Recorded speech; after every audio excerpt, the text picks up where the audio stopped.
무더운 여름 날씨를 잘 견디고 계시는 것 같습니다. 하나님의 은혜입니다. 제가 계속해서 가나안 땅을 점령하고 있는 이스라엘 백성들의 모습을 보고 있는데, 지난주에 보면 그 아이성을 쳐들어갔다가 실패하게 되고, 그 실패한 원인을 찾아서 죄를 제거한 데까지 보았습니다. 이제 오늘 8장으로 넘어오면서 계속해서 제2차 아이성 전투를 치르는 장면을 보게 됩니다. 저는 이 8장에 나오고 있는 길게 설명되어진 이 말씀들을 보면서 하나님께서 왜 이렇게 그 군사 전략적인 내용들을 길게 기록을 해 놓으셨을까 하는 생각을 해 보게 됩니다. 이것은 여리고 성을 점령하고 나서 그 다음 점령할 성이 아이성이다 라고 하는 것만을 알려주기 위한 것은 아닌 것 같습니다. 어차피 가나안 땅에서의 모든 전쟁이 하나님의 전쟁, 하나님께 속한 전쟁, 하나님이 주도하시는 전쟁이라고 할 때 감히 누가 하나님 앞에 대적을 할 수 있겠습니까? 그러니까 그 모든 전쟁은 백전백승이 되는 거죠. 그것을 여리고 성 점령을 통하여 이스라엘 백성들에게 보여주셨고 오늘날 우리들에게도 그대로 분명히 보여주고 계시는 겁니다. 그래서 가나안 땅에 일어나는 모든 전쟁이 전부 하나님의 전쟁이니까 보나마나 다 승리하는 것이다 라는 것을 전제한다고 할 것 같으면 여리고성 사건을 기록한 이후에 아마 제가 성경의 기자라고 한다면 이렇게 기록을 했을 것 같아요. 나머지 모든 전쟁이 다 이와 같았더라. 이렇게 써놨을 것 같습니다. 그런데 그렇게 하지 아니하고 아이성의 전투를 실패해서부터 다시 성공하는 그 모든 스토리들을 길게 적어 놓는 데에는 단순히 아이성의 전투가 여리고성 전투가 끝난 다음에 있는 그 다음 전투다라고 하는 단순한 생각만으로 우리에게 알려주려고 기록한 것은 아니라 하는 것입니다. 다시 말씀드리면 지금까지 우리가 보아왔던 여리고성에서의 전투와는 또 다른 유형의 전투가 있을 것임에 대하여 시사해 주고 있는 것이 이 아이성 전투가 되는 것입니다. 그래서 여호수아가 하나님의 말씀을 따라서 아이성을 2차로 공격을 해가면서 드디어 승리를 하게 되는데요. 그 승리하는 모든 과정 속에서 제가 승리 방정식이 있다는 것을 제가 보게 됩니다.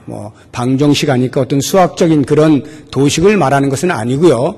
승리의 요인들이 있음을 보게 되었는데 세 가지를 말씀을 드릴 것인데 오늘은 처음 두 가지 그리고 나머지 하나는 다음 주에 이어서 말씀을 드리도록 하겠습니다. 아이성 전투에서 어떻게 승리할 수 있었느냐 하는 그 첫 번째 방정식은 하나님의 격려입니다. 하나님의 격려가 그들로 승리를 이끌게 하였다 하는 말씀을 드리고 싶습니다. 8장 1절을 보시기 바랍니다. 여호와께서 여호수아에게 이르시되 두려워하지 말라 놀라지 말라 군사를 다 거느리고 일어나 아이로 올라가라. 보라 내가 아이 왕과 그의 백성과 그의 성읍과 그의 땅을 다 내 손에 넘겨주었으니 두려워하지 말라 놀라지 말라 내 손에 모두 넘겨주었다 라고 하는 이 하나님의 격려하심이 여호수아와 이스라엘 백성들로 승리를 경험케 한 것입니다. 우리 하나님은 격려의 하나님이십니다. 여호수아가 그것을 모르지 않습니다. 어쩌면 여호수아가 처음 사명을 감당할 때부터 하나님께서는 여호수아를 격려하셨다고 말해도 틀림이 없습니다. 실제로 그러한가 하는 것을 말씀을 통해서 우리가 잠시 살펴보겠는데요. 여호수아서 1장 9절 말씀을 자막을 통해서 보시겠습니다. 우리 같이 한 목소리 읽습니다. 내가 내게 명령한 것이 아니냐 강하고 담대하라 두려워하지 말며 놀라지 말라 내가 어디로 가든지 내 하나님 여호와가 너와 함께 하느니라 하시니라. 모세가 죽고 두려움에 있던 여호수아에게 강하고 담대하라 두려워하지 말고 놀라지 말라 네가 가는 곳은 내가 항상 함께 간다 라는 말씀을 통하여 힘을 불어넣어 주신 것을 우리가 보게 됩니다. 뿐만 아니라 가나안 땅에 첫 발을 내딛고 처음 전쟁을 치르는 여리고성 함락 이전에도 그와 같은 격려의 말씀이 주어진 것을 봅니다. 여호수아서 6장 2절 말씀입니다. 같이 읽습니다. 여호와께서 여호수아에게 이르시되 보라 내가 여리고와 그 왕과 용사들을 내 손에 넘겨 주었으니 하나님께서는 여리고성 전투에 앞서서도 이와 같이 여호수아를 찾아오셔서 격려해 주셨던 것을 보게 됩니다. 그러니까 우리 하나님은 격려를 즐겨 하시는 분인 것을 충분히 알 수가 있고 여호수아도 이미 경험적으로 알고 있습니다.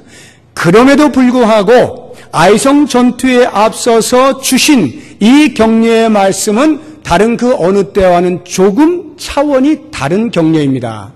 어떤 차원의 다름이냐 하면 여호수아가 가지고 있는 두려움이라고 하는 것이 모세가 죽은 이후에 과연 이스라엘 백성들을 가나안 땅으로 인도해 갈 수 있을까라고 하는 두려움, 여리고성을 만났을 때 이 철옹성을 어떻게 무너뜨릴 수 있을까에 대한 두려움, 그 두려움과는 비교도 되지 아니하는 엄청난 총체적 두려움 가운데 있는 중에 들었던 격려의 말씀이다 하는 것입니다.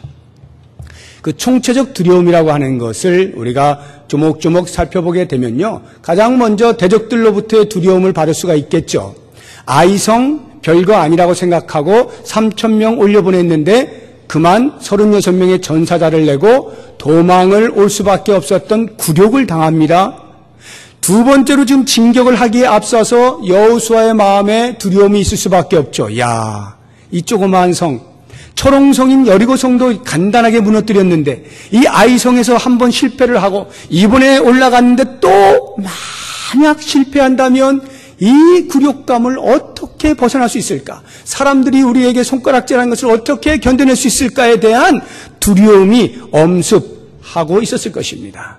뿐만 아니라 자기 자신을 보아도 두려움 속에 있을 수밖에 없는데 적어도 여호수아 정도 되면 하나님을 온전히 신뢰하고 섬기는 자로서 실패를 경험하지 말아야 되는데 그만 자신감에 너무도 넘쳐있던 나머지 교만하여 신중하게 작전을 짜지 아니하고 신중하게 하나님 앞에 엎드려서 기도하고 검토하고 점검하지 아니하고 그저 정탐꾼 보내서 그 사람이 한 말 듣고 바로 3,000명만 보내서 그런 패함을 경험하게 되었을 때 자신도 모르게 발생하게 되어진 인간적 교만이 또다시 언젠가 반복될지 모른다라고 하는 두려움이 그를 엄습하여 아마도 앞으로 나아가는 발목을 붙잡고 있었을 것입니다. 게다가 공동체를 보면 더 두렵죠. 이제 막 아간을 처치한 것 아닙니까? 공동체 안에 한 사람만 범죄하여도 이 전쟁이 실패할 수밖에 없는 것임을 아간을 통하여 보지 않습니까? 그랬을 때 여호수아의 마음에 아무리 내가 잘한들 뭐하나, 내가 공동체의 모든 백성들 한 사람 한 사람을 다 살펴볼 수 있는 것 아닌데 누군가 한 사람이 실수하면 이렇게까지 실패를 하게 되니 어떻게 내가 누구를 믿고 앞으로 나아갈 수 있겠는가라고 하는 주저함이 있을 수밖에 없는 거고요. 무엇보다도 위로 하나님을 생각할 때 큰 두려움이 엄습했을 거예요. 비록 죄를 제거하기는 했지만 야, 하나님의 진노가 이토록 무서운가? 도둑질한 것 때문에 사람을 죽이고 그 가족을 죽이고 그에 속한 모든 소유를 다 불태우고 돌을 던져버려야만 될 것이냐? 라고 하는 하나님의 그 무서우심을 생각할 때 오금이 저려오지 않았겠습니까?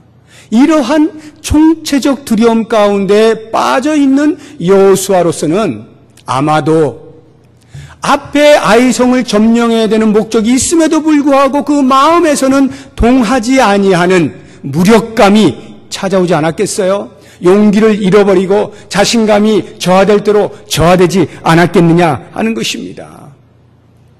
하나님의 명령에 따라서 아간을 제거하기는 했지만 그래도 그 사람이 자기와 동고동락했던 백성이고 부하고 그 한 번의 실수 때문에 죽어나가는 것을 볼 때에 지도자로서 얼마나 마음이 찢어졌겠어요. 고통 가운데에서 이제 더 이상 지도자 역할도 못하겠구나라고 하는 주눅이 들어있는 바로 그 상태. 어떻게 감히 여호수아가 그 자리에서 하나님 이제 아간 처치했으니까 다 해결된 거죠. 다시 이제 앞으로 나갑니다. 저를 사용해 주십시오 하고 당당하게 하나님 앞에 나설 수 있겠습니까? 입장 바꿔 생각하면 도저히 그럴 수 없을 것 같아요. 그냥 너무나 작아져 버린 자기 자신을 발견하면서 그 자리에서 움직이고 싶지 않았을 그런 여호수아를 하나님께서 찾아오셔서 두려워하지 말라, 놀라지 말라. 아이와 그 성과 왕과 백성들을 다 내 손에 넘겨주었다 라는 말씀을 들었을 때 여느 때에도 들었던 말씀임에도 불구하고 그때야말로 여호수아에게 있어서는 그 소리보다 더 크게 들려오는 음성이 없었을 것이란 생각이 듭니다. 이야, 바로 이 순간에도 더 이상 내가 발을 뗄 수 없는 그 순간에도 하나님은 여전히 나에게 찾아오셔서 격려하시는구나, 나를 세워주시는구나 하는 것을 깨닫게 되었을 때 얼마나 큰 힘이 되었겠느냐 하는 것입니다. 우리 하나님이 이런 하나님이신 거예요. 이것이 하나님의 참 모습입니다. 우리는 실패하였다라고 할 때 하나님께서 다시 일어서라고 말씀해 주시는 거고, 우리는 끝이라고 말할 때 아니다, 새로운 길의 처음이다 라고 말씀해 주시고, 우리의 다리가 풀려서 휘청휘청 거릴 때 하나님께서 그 발목에 힘을 더해 주시는 것이고, 우리의 마음에 상처로 인하여 하늘이 노래질 때 하나님께서 하늘을 여시고 위로를 쏟아부어 주시는 겁니다. 바로 이와 같은 위로하시는 하나님, 엘리야에게 찾아오셔서 위로하지 않습니까? 갈멜산에서의 전투의 승리도 잠깐이고 이세벨의 죽인다라고 하는 소리에 깜짝 놀라서 광야로 도망을 가는데 한 로뎀나무 아래에 엎드려서 아이고 하나님, 이럴 바엔 차라리 저를 죽여주십시오. 제가 주를 위해서 열심히 특심으로 섬겼으나 결과가 이게 뭡니까? 저의 이 초라한 모습을 보십시오. 차라리 저를 지금 여기서 죽여주세요 라고 한탄하고 있는 엘리야를 하나님께서 찾아오셔서 떡과 물을 주시면서 육체를 회복시켜 주시고 그의 마음을 만져주시고 세미한 음성을 들려주시면서 다시금 일어서게 하시지 않습니까? 그래서 엘리야가 다시금 일어서서 자기의 뒤를 이을 후계자 엘리사를 선택을 하잖아요.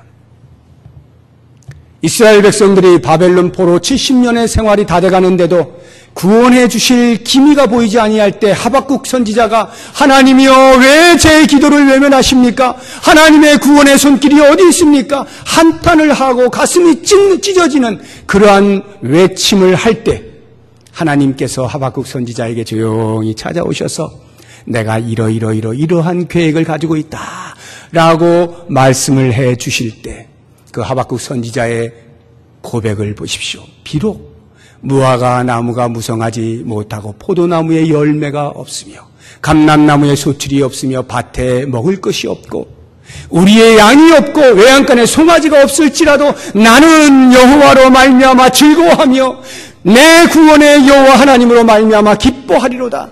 주 여호와 하나님은 나의 힘이시라. 이 놀라운 고백을 하는 거 아닙니까? 하나님의 격려가 한 사람을 일으켜 세우는 거예요. 쓰러져 있어서 더 이상 일어날 힘이 없을 때 우리 하나님의 그 세미한 음성이 붙잡아 주시는 손이 그로 하여금 다시금 일어서게 만들고 목표를 향하여 나아갈 수 있게 만들어주고 있는 것입니다. 사랑하는 성도 여러분, 하나님께서 당신의 자녀들에게 징계를 내리실 때는 그래서 그 자리에서 더 이상 일어서지 못하게 하시기 위함이 아니라 다시금 일어설 수 있도록 하시기 위하여 더 단단히 세우시고자 하는 하나님의 자녀다움을 위한 사랑의 매라고 하는 것 우리가 잘 알지 않습니까? 육체의 부모도 자기의 자녀를 징계를 할 때 어느 부모가 그 징계와 함께 자녀가 주눅들어서 더 이상 이러지 못할 것을 목적하여 혼내는 부모가 어디 있겠습니까?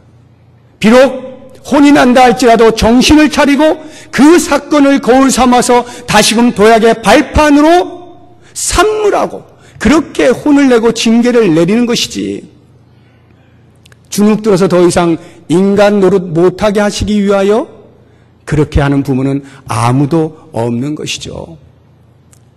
육체의 부모가 그렇다고 할 것 같으면 우리 하나님은 어떠시겠어요? 여러분도 자녀들에게 혼내보신 적 있으시죠? 그러면 혼내고 끝냅니까? 그렇게 하는 부모는 거의 없어요. 대부분의 부모는 그 혼나서 엉엉 울고 있고 흐느끼고 있고 주눅들어 있는 그 자녀에게 조용히 찾아가서 안아주죠. 상처난 부분을 발라주죠. 눈에서 눈물을 닦아주는 것 아닙니까? 가슴에 품잖아요. 내가 너를 사랑한다. 내가 너를 사랑한다. 그것도 잘 안 통하면 조용히 밖으로 나가잖아요. 그리고는 아이스크림 하나 딱 사들고 와가지고 주는 거 아닙니까? 그러면 그 아이는 그냥 마음이 녹아지는 거죠. 아, 아빠가, 엄마가 나를 미워해서 때린 게 아니로구나. 깨닫게 되는 거 아니에요. 우리 하나님이 당신의 자녀들에게 징계를 내리실 때 그것으로 끝나는 것이 아니라 이렇게 여호수아를 찾아오셔서 두려워하지 말라, 놀라지 말라, 모든 것을 내 손에 넘겨주었다 말씀하시면서 다시금 목표를 향하여 나아갈 수 있도록 하시는 것처럼 우리들에게도 찾아오셔서 우리의 연약한 심령을 어루만져 주시면서 힘이 없어 주저앉아 있는 우리들에게 발목에 힘을 넣어주시면서 일어나, 일어나. 내가 너와 함께할게. 두려워하지 말아라. 내 앞에 펼쳐진 영적인 전쟁터에서 내가 너와 함께할게. 너는 반드시 승리할 거야. 이와 같은 격려의 말씀을 주심으로 우리로 하여금 다시금 일어서게 만드는 것 아닙니까? 사랑하는 성도 여러분, 혹시라도 지금 내게 처해 있는 환경과 상황이 사람들에게 말하기조차 힘들 만큼의 고난의 점철이라고 한다면, 그래서 버티고 버티는데 더 이상 버틸 힘이 없어서 이제 포기해야 되나 라고 싶을 만큼의 주저앉아 있는 그러한 상태에 있다고 한다면 오늘 말씀을 기억하시고 여호수아에게 찾아오신 우리 주님을 만나실 수 있길 바랍니다. 두려워하지 말라, 놀라지 말라, 내 손에 넘겨주었다. 영의 눈을 뜨십시오. 하나님께서 우리들에게 어떻게 따스한 손길로 안아주고 계시는지를 보시기 바랍니다. 영의 귀를 뜨시기 바랍니다. 활짝 여시고 우리에게 들려주시는 그 격려의 말씀을 들으시기 바랍니다. 그러면서 더 이상 주저앉아 있지 마시고 다시금 벌떡 일어나서 주님께서 우리로 가게 하시는 그곳을 향하여서 한 걸음 한 걸음 자신감 있게 당당하게 다시 나아가실 수 있는 주의 백성들 되시기를 주의 이름으로 축복합니다. 두 번째로 이 아이성 전투의 승리에 있어서 중요한 요소는 군사 전략입니다. 군사 전략. 이제 우리가 본문의 말씀을 이제 읽을 건데요. 이 8장에 보면 여호수아가 펼친 군사 전략의 내용이 자세하게 나와 있습니다. 3절부터 23절을 이제 한 절씩 교독하면서 읽을 텐데, 읽으시면서 어떤 식으로 여호수아가 전략을 짜고 시행을 하였는가 하는 것을 잘 이해를 하시면서 같이 읽으면 좋겠습니다. 3절부터 교독하겠습니다. 이에 여호수아가 일어나서 군사와 함께 아이로 올라가려 하여 용사 3만 명을 뽑아 밤에 보내며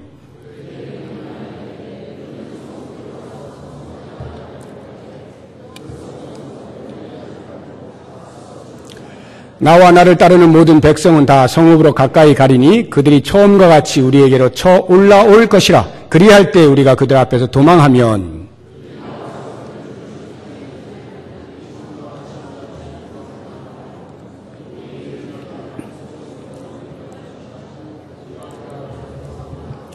너희는 매복한 곳에서 일어나 그 성읍을 점령하라. 너희 하나님 여호와께서 그 성읍을 너희 손에 주시리라.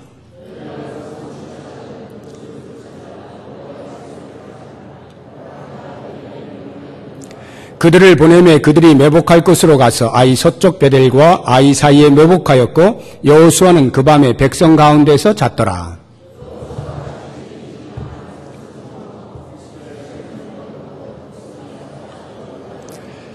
그와 함께 한 군사가 다 올라가서 그 성읍 앞에 가까이 이르러 아이 북쪽에 진치니 그와 아이 사이에는 한 골짜기가 있더라.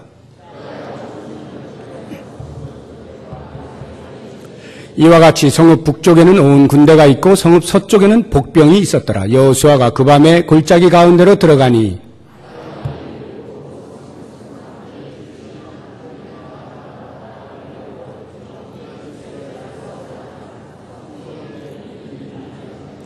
여호수아와 온 이스라엘이 그들 앞에서 거짓으로 패한 척하여 광야길로 도망하매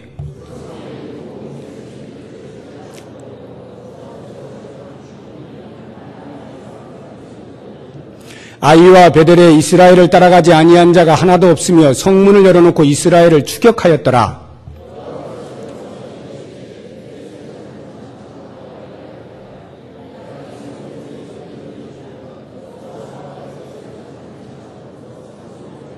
그의 손을 드는 순간에 복병이 그들의 자리에서 급히 일어나 성읍으로 달려 들어가서 점령하고 곧 성읍에 불을 놓았더라.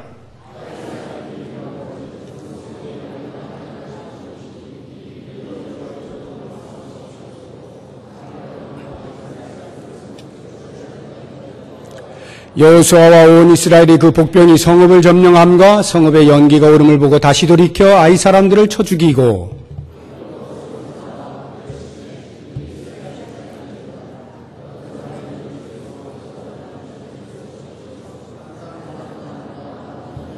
같이 읽습니다. 아이 왕을 사로잡아 여호수아 앞으로 끌어왔더라. 아멘.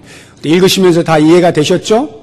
간단하게 요약을 하면 여호수아가 펼친 군사 전략은 매복병들을 두고 자기가 앞서 나가서 아이성의 군사들을 끌고 나오는 겁니다. 1차에서 아이성 군인들이 승리하였기 때문에 2차에서도 마찬가지로 자신감 있게 다 나온다는 거죠. 그렇게 나왔을 때 뒤에 매복하여 있던 자들이 성읍을 차지하고 신호에 의해서 도망가는 척하던 여호수아의 군대가 뒤로 돌아서 공격을 하고 매복병들도 성읍에서 나와서 양쪽에서 협공함으로써 전멸시킨다라고 하는 작전이고 그 작전은 그대로 들어맞아서 대성공을 거두죠. 자, 이와 같은 전략의 내용을 이렇게 구체적으로 상세하게 적어놓은 이유가 무엇일까에 대한 궁금증이 생깁니다. 먼저 우리가 생각해야 될 것은 전략의 내용이 무엇이냐라는 것보다 전략 그 자체가 전쟁에 있어서는 반드시 필요하다라고 하는 것입니다. 하나님의 전쟁, 우리가 영적인 전쟁을 치르는 일에 있어서 하나님의 전쟁은 전략이 필요 없다라는 생각을 하지 말아야 합니다. 여리고 성 때도 전략이 있었어요. 하루에 한 바퀴씩 6일 동안 돌고 마지막 7일째는 7바퀴를 돌고 마지막 다 돌았을 때 제사장들이 나팔을 길게 불면 돌던 이스라엘 백성들이 함성을 치러 그래서 여리고성을 무너뜨리게 하겠다는 것이 전략이죠. 그런데 우리는 이것을 군사 전략이라고 말하기에는 허황돼 보이기 때문에 군사 전략이라 말하지 않습니다. 그리고 하나님께서 하셨다 이렇게 표현을 하죠. 다시 말하면 여리고성이 무너진 것은 어떤 군사적 전략 때문이 아니라 하나님이 행하신 일, 초자연적인 능력에 의하여서 여리고성이 무너졌다라고 봅니다. 한편 아이성을 보게 되면 여리고성에서 보여주셨던 하나님의 그 초자연적 능력은 찾아볼 수가 없습니다. 오히려 제갈공명이나 이순신 장군 같은 탁월한 지략가들의 지략을 통하여서 적들을 물리치는 것처럼 여호수아의 탁월한 지략을 통하여서 하나부터 10까지를 다 준비해가지고 완벽한 세팅 속에서 승리한 모습을 보게 되는 겁니다. 그래서 이러한 경우에는 군사 전략적으로 승리하였다라는 말을 쉽게 할 수가 있는 것이죠. 자, 이와 같은 모습에서 왜 하나님께서는 우리들에게 이런 군사 전략의 자세한 내용들을 알려주고 계시느냐라고 할 때 그것은 지금 제가 설명을 드린 그와 같은 생각, 여리고성은 초자연적인 능력이 나타나서 하나님의 능력으로 그 능력에 반응하는 인간의 믿음이 발동하여져서 발생한 승리고, 아이성은 그런 하나님의 간섭하심보다는 인간이 지략적으로 잘 설계해서 그렇게 해서 이긴 것이다. 그래서 여기에는 믿음이라고 하는 것보다는 인간이 얼마만큼 잘 준비했고 얼마만큼 머리를 썼느냐라고 하는 것으로 그 승리를 이야기하는 그러한 우를 범하지 말라고 이렇게 자세하게 전략의 내용을 소개하고 있는 것입니다. 여리고성과 아이성이 점령당할 때 그 함락 방법은 완전히 다르죠. 여리고성은 초자연적으로, 아이성은 인간적으로 지략에 의해서 그렇게 함락이 되었어요. 그러나 동일한 것이 있습니다. 그것은 여리고성이나 아이성이나 그 전쟁은 둘 다 하나님께 속한 전쟁, 하나님이 주도하시는 전쟁, 하나님의 전쟁이고요. 그리고 그 전쟁에서 승리할 수 있는 것은 오직 하나님이 주신 말씀에 대하여 순종할 때에 승리를 보장받는다라고 하는 이 공통된 원리를 가지고 있는 것입니다. 그래서 우리는 이 즈음에서 이제 믿음이 무엇인가에 대해서 생각을 해봐야 됩니다. 몇 주 전에도 제가 믿음에 대한 말씀을 드린 적이 있는데요. 믿음은 사실에 대한 수용이다라고 하는 말씀을 드린 적이 있어요. 그것을 지난 청년부 수련회 때 가서 그들과 함께 이렇게 프리토킹, 같이 그냥 이렇게 대화하면서 말씀을 나누기도 하고 질문하는 거 대답해주고 하는 이러한 시간들에서 제가 질문을 던졌는데, 이제 믿음과 관련된 이야기를 하게 되므로 믿음이 뭐냐라고 질문을 던졌는데, 한 청년이 주일 이 오전 예배 때 제가 전한 그 말씀을 기억을 하고 그걸 대답을 하더라고요. 제가 깜짝 놀랐어요.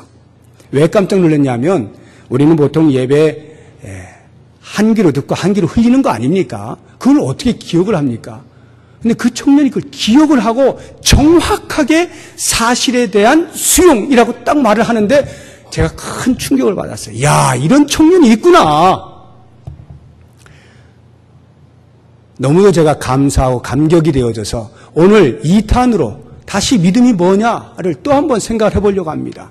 과연 믿음이 무엇인가? 우리가 흔히 생각하는 믿음이라고 하는 것은 초자연적 현상을 발생시키는 그 무엇을 믿음이라고 봅니다.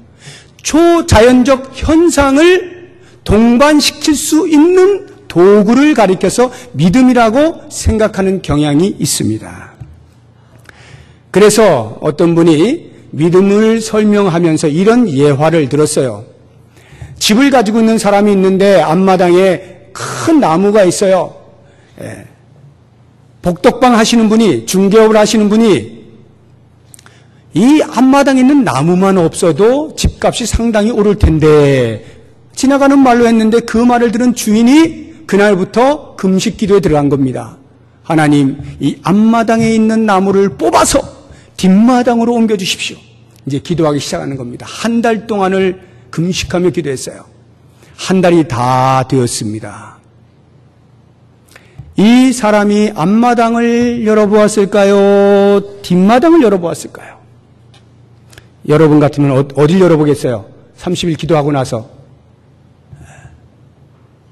대답하기 상당히 어렵죠. 믿음의 사람은 뒷마당을 열어봅니다. 믿음의 사람은 뒷마당을 열어봐요. 왜? 뒷마당으로 옮겨졌다라고 믿고 기도했으니까 그 믿음대로 뒷마당을 열어야지. 나무가 있나 없나 딱 봐야지. 뒷마당을 여는 거예요? 라고 설명을 해요. 믿음을 설명할 때. 그런데 이것은 엄격히 말하면 믿음이라고 말하기 어렵습니다.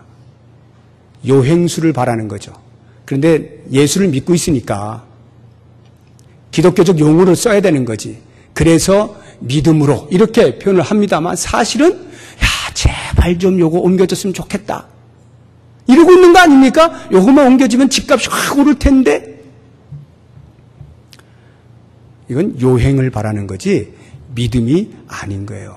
우리의 생각에는 믿음이라고 하는 것이 이와 같이 불가능한 것을 가능하게 하는 어떤 요소로, 수단으로, 도구로 이렇게 이해를 하는 경향이 있는 것인데 하나님께서는 그러한 우리의 믿음이 잘못되었음을 알려주고 교정시키기 위하여 이렇게 긴 아이성 전투의 전략을 소개해놓고 계시는 거예요.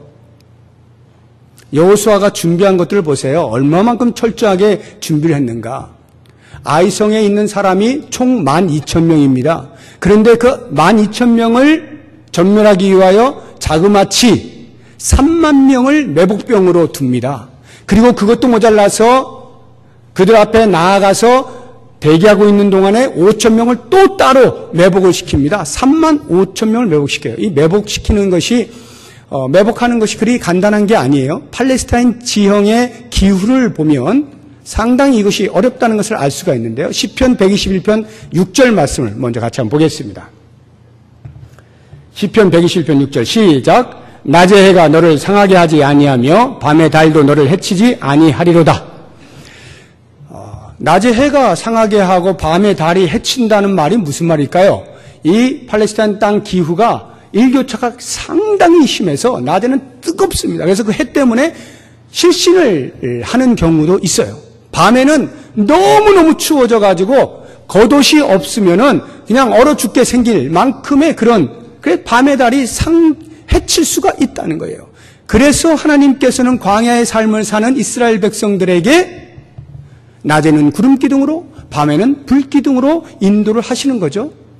그와 같은 그 기후를 생각해 볼 때 매복을 시켰다라고 하는 것은 그리 간단한 문제가 아닌 거예요. 군대 다녀오신 분들 매복해 보셨죠?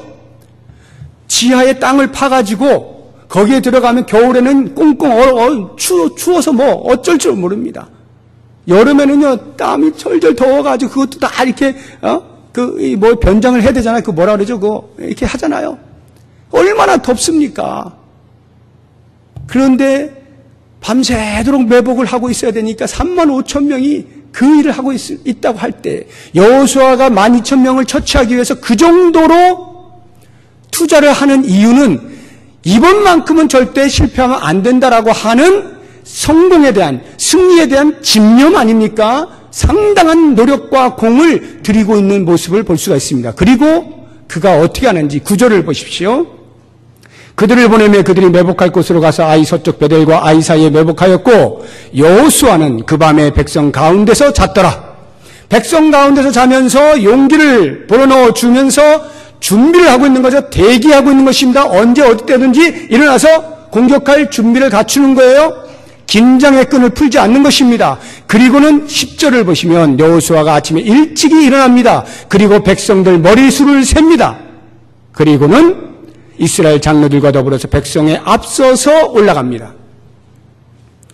이 정도로 치밀하게 계획을 세우고 준비를 하고 전열을 가다듬고 전쟁에 임하고 있는 모습을 보게 되는 것입니다. 자, 이와 같은 모습을 보게 될 때 혹시 이런 생각을 하십니까? 야, 여호수아가 하나님만 바라보지 못하고 왜 이렇게 인간적인 방법을 계속해서 동원하여서 준비하고 있는가?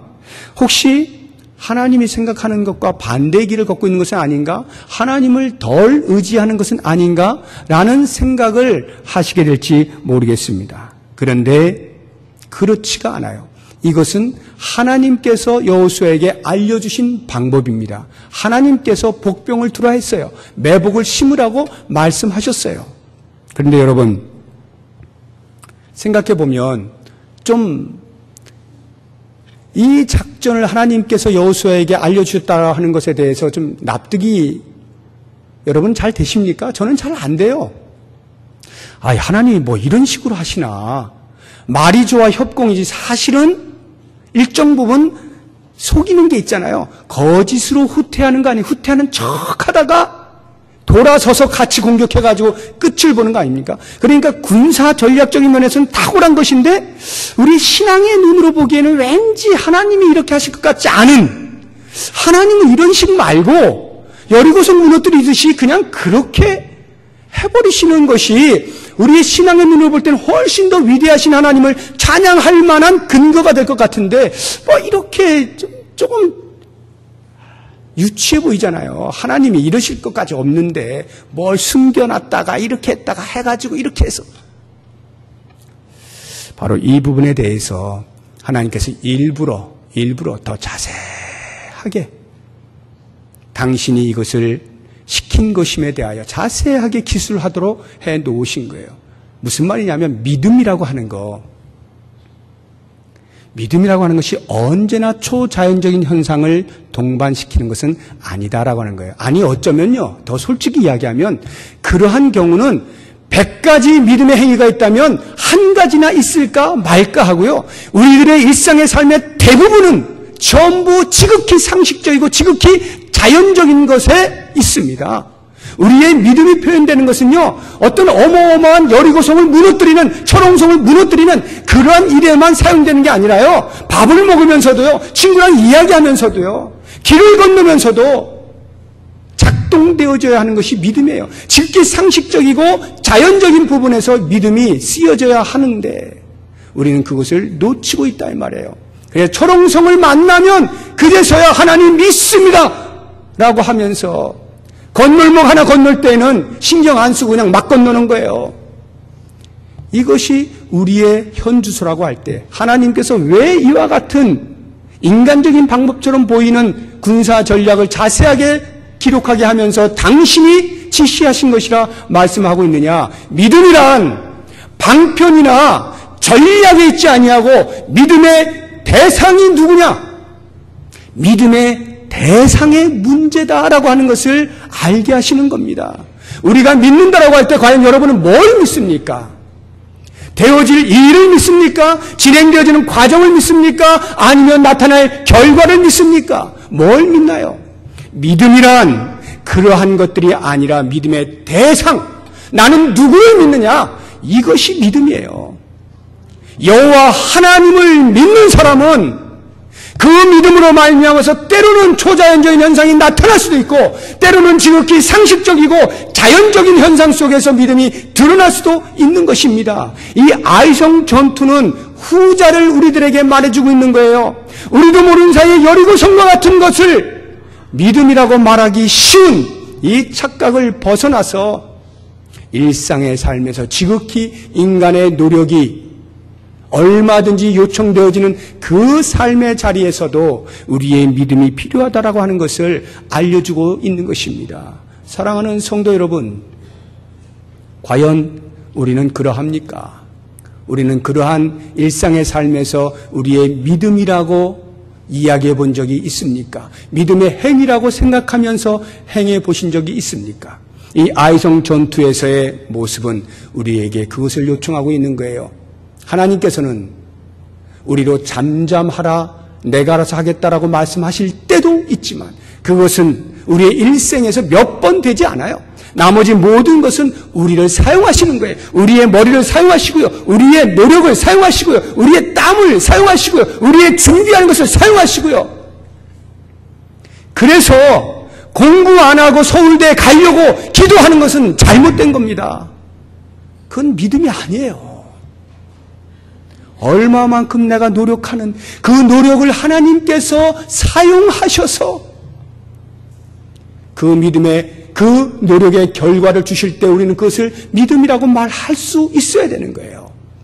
하나님께서는 이렇게 어느 부분이 되었든지 하나님이 우리의 믿음의 대상이 되셔서 우리가 그 하나님을 신뢰할 때 그 신뢰를 통하여 하나님이 역사하시고 우리로 승리를 경험케 하시는 겁니다. 이제 말씀을 정리합니다. 우리는 이 땅을 살아가면서 이 땅이 이미 예수를 믿는 순간부터 영적인 전쟁터임을 잘 알고 있습니다.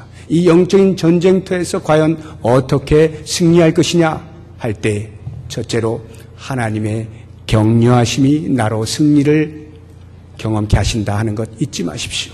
내가 아무리 죽을 지경에 이르렀다 할지라도 여전히 찾아오셔서 나에게 힘을 주시는 그 하나님이 계시는 것을 꼭 영안을 떠서 우리의 영의 귀를 열어서 보시고 들으시면서 승리를 경험하실 수 있기를 바라고, 또 나머지 하나는 가장 작은 자리, 가장 사소한 자리에서조차 여호와 하나님을 온전히 신뢰하는 그 믿음을 통하여서 하나님께서 우리로 어떻게 승리를 경험케 하시는가를 바라보시면서 이제 부평 동북교회 교회 공동체, 신앙 공동체로서 새로운 희년을 향하여 새로운 50년을 걷는 그 첫 해에 우리 앞에 놓여져 있는 수없이 많은 장애물들을 이와 같은 믿음의 모습을 통하여 계속하여 승리함으로 하나님의 나라를 멋지게 이루어갈 수 있는 우리 모두가 될 수 있기를 주의 이름으로 축복합니다.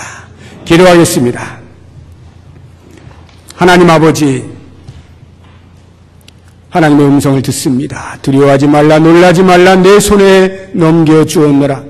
그 격려의 말씀을 따라서 우리 앞에 펼쳐진 영적인 전쟁을 이겨내기를 소망합니다. 주님, 우리에게 늘 다가오시고 말씀하여 주옵소서. 뿐만 아니라 우리의 믿음의 시선을 주 앞에 온전히 두기를 원합니다. 오직 하나님을 신뢰함으로 하나님께서 우리의 크고 작은 일들에서 여전히 간섭하시고 인도하시고 그 모든 영적인 전쟁을 주도하시면서 승리케 하시는 주님을 기억하고 그 주님 앞에 영광을 돌리는 삶을 살 수 있게 하여 주시옵소서. 예수 그리스도의 이름으로 기도드립니다. 아멘.